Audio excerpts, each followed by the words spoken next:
సోమవారం కానీ మంగళవారం కానీ మీరు పూజ చేసే సమయంలో మీ ఇంటికి ఈ పేరున్న వాళ్ళు గనుక వచ్చినట్టు అయితే మీ ఇంట్లోకి సాక్షాత్తు అమ్మవారే వచ్చినట్టుగా మీరు భావించాలి. ఖచ్చితంగా మీకు రాబోయే రోజుల్లో ఏదో మంచి శుభం జరగబోతుందని, ఇంకా అమ్మవారు మీ ఇంట్లోకి అడుగు పెట్టబోతున్నారు అని, ఇంకా మీకు ఐశ్వర్య వృద్ధి జరుగుతుంది అని, ఆర్థిక సమస్యలు దూరం అవుతాయి అని గుర్తుంచుకోవాలి.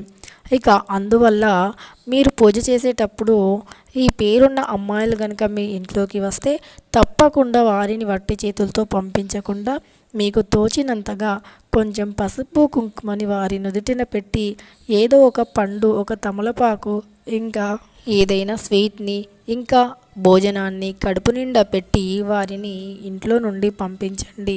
ఇక వారు ముత్తైదువులు అయితే గనుక వారి యొక్క ఆశీస్సులు తీసుకొని అక్షంతలు మీ పైన చల్లించుకోవాలి. అంతేకాకుండా పెళ్ళి కాని ఆడవాళ్ళు అయితే గనుక మీరు వారిపైన అక్షంతలు వేయాలి. అంతేకాని వట్టి చేతులతో మాత్రం పంపించకూడదు. ఎందుకంటే సాక్షాత్తు అమ్మవారు మన ఇంటికి వస్తే అలా పంపిస్తే అమ్మవారికి చాలా కోపం వస్తుంది. కాబట్టి సహజంగా ఆడవాళ్ళు అంటేనే మనం అమ్మవారితో సమానంగా భావిస్తూ ఉంటాము.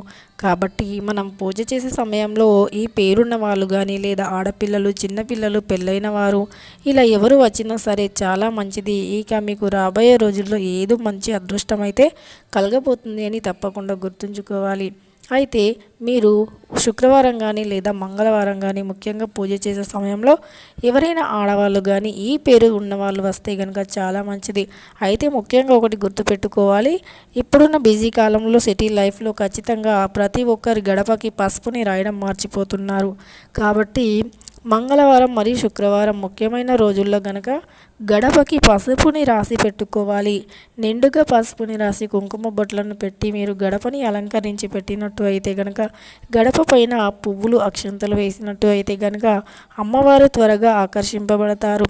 ఇక శుక్రవారం మరియు మంగళవారం రోజుల్లో కుబేర ముగ్గును వేసి అమ్మవారిని అష్టదిగ్బంధనం చేయాలి. ఇలా చేయడం వల్ల అమ్మవారు ఎప్పటికీ కూడా మీ ఇంట్లోనే ఉంటారు. ఒకవేళ మీ ఇంట్లో కనుక లేకపోతే అమ్మవారు ఆకర్షించబడతారు, మీ ఇంటికి వస్తారు. కాబట్టి ఎట్టి పరిస్థితుల్లో కూడా శుక్రవారం మరియు మంగళవారం రోజుల్లో గడపకి పసుపుని రాసి కుంకుమను పెట్టి అక్షంతలు పూలు వేసి తులసి దగ్గర కుబేర ముగ్గుని వేసి అందులో పసుపు కుంకుమను నింపాలి. అయితే ఇక ఆ పేరు ఎవరిదో ఇప్పుడు తెలుసుకుందాం. అమ్మవారు లలిత సహస్రనామాలలో చాలా రకాల పేర్లున్నాయి. ఈ లలిత సహస్రనామాలు అంటే అమ్మవారికి చాలా ఇష్టం. అందుకే ఆడపిల్లలు పుట్టినప్పుడు ముఖ్యంగా లలిత సహస్రనామాల నుంచి పేరును తీసి పెట్టడం చాలా మంచిది. ఎవరైనా ఆడపిల్లలకు పేరు పెట్టాలి అనుకుంటే కనుక లలిత సహస్రనామాల నుండి పేరుని వెతికి పెట్టండి. సాక్షాత్తు అమ్మవారి పేరునే పెట్టుకున్నట్టు ఉంటుంది.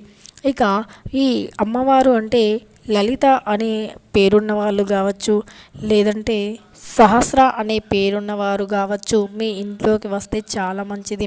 సహస్ర అంటే సాక్షాత్తు అమ్మవారికి ఎంతో ఇష్టమైన పేరు. ఇది లలిత సహస్రనామాలలో ఉంటుంది. కాబట్టి సహస్ర అనే పేరు చాలా మంచి పేరు. ఈ పేరున్నవారు చిన్నపిల్లలైనా పెద్దవాళ్ళైనా మీ ఇంట్లోకి వస్తే ఖచ్చితంగా ముఖ్యంగా మీరు పూజ చేస్తున్న సమయంలో కనుక మీ ఇంట్లోకి వస్తే ఖచ్చితంగా వారిని ఏది ఇవ్వకుండా మాత్రం పంపించొద్దు. ఏదో ఒకటి ఇచ్చి పంపించండి. అలా చేయడం చాలా పుణ్యం. ఇక అమ్మవారు ఎంతో సంతోషిస్తారు. కాబట్టి సహస్ర అనే పేరున్నవారు ఖచ్చితంగా శుక్ర మరియు మంగళవారంలో మీరు పూజ చేసే సమయాల్లో మీ ఇంట్లోకి వస్తే చాలా మంచిది. కాబట్టి ఖచ్చితంగా వారికి ఏదో ఒకటి ఇచ్చి పంపించండి. ఇక వారి నుదుటిన కుంకుమ, చెంపలకు పసుపుని పెట్టి మీకు తోచింది ఇచ్చి పంపించండి. లేదంటే ఆ రోజుల్లో ఈ పేరున్న వారిని కానీ, లేదా చిన్నపిల్లలు ఆడపిల్లలైన వారిని మీ ఇంట్లోకి తీసుకొని వచ్చి కొంచెం నైవేద్యాన్ని వారికి తినిపించండి. ఇలా చిన్నపిల్లలకు పెట్టడం ద్వారా అమ్మవారు ఎంతో సంతోషిస్తారు. అమ్మవారు మీ ఇంట్లోకి అడుగు పెడతారు. కాబట్టి ఖచ్చితంగా శుక్ర మరియు మంగళవారాల్లో పూజ చేసిన తర్వాత చిన్నపిల్లలను మీ చుట్టుపక్కల ఎవరైనా చిన్నపిల్లలు ఉంటే వారిని పిలిచి నైవేద్యాన్ని వారికి పెట్టండి. ఇక అమ్మవారు చాలా సంతోషిస్తారు. మీకు సిరి సంపదలను, భోగభాగ్యాలను, అష్టైశ్వర్యాలను, నిండు నూరేళ్ల ఆయుష్ని, పిల్ల పాపలను చల్లగా ఉంచుతుంది. పిల్ల పాపలను కలిగిస్తుంది. అనేక రకాల సంపదకి కారకం అవుతుంది. ఇక లక్ష్మీదేవి మీ ఇంట్లోనే కొలువై ఉంటుంది అని చెప్పుకోవచ్చు.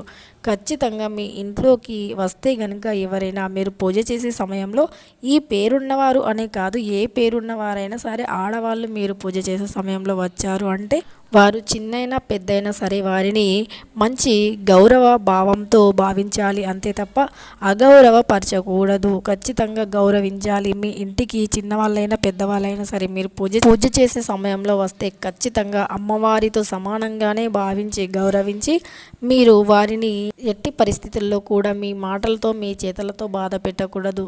వారు ఆనందంగా నవ్వుతూ వెళ్ళే విధంగానే చూసుకోవాలి. అంతా మంచి జరుగుతుంది.